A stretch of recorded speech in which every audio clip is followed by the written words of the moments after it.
আচ্ছা শোনো, তুমি কি কখনো এইভাবে ম্যাগি রান্না করে খেয়েছো? নানান ম্যাগি রান্না সবাই পারে, এইভাবে কখনো খেয়েছো? তাহলে চলো দেখে নাও।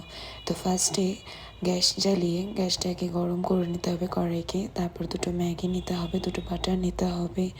এরপর আস্তে আস্তে রসুন যেটা তুমি থেতো করে রাখবে বাটারের সাথে, সেটাকে ফ্রাই করে নিতে হবে। তারপর আস্তে আস্তে লঙ্কা কুচি, পেঁয়াজ কুচি দিয়ে ভালো করে ফ্রাই করতে হবে। ফ্রাই যখন একটু লালটে লালটে ভাব হয়ে আসবে, তখন কিন্তু ম্যাগিটা দিতে হবে। তোমরা তো সবাই সব রকমই তোমরা ম্যাগি খেয়ে থাকো, একবার বিশ্বাস করো আমার কথা, আমি বলছি, খেয়েই দেখো না কেমন হয়। ফ্যামিলিকে খাওয়াও, সবাই তোমার হাতে প্রশংসা করবে। একবার খাইয়েই দেখো না কেমন লাগে। তো ভালো করে ম্যাগিটাকে ফ্রাই করার পর, ম্যাগিটাকে মানে সব সবজি দেওয়ার পরে ম্যাগিটাকে তুমি দিয়ে দাও। সেটাকে ভালো করে তুমি ফ্রাই করে নাও।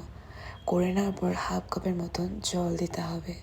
একবার খেয়েই দেখো না কেমন হয়। ভুল ত্রুটি তো সবারই হয়, একবার খেয়েই দেখো ম্যাগিটার কেমন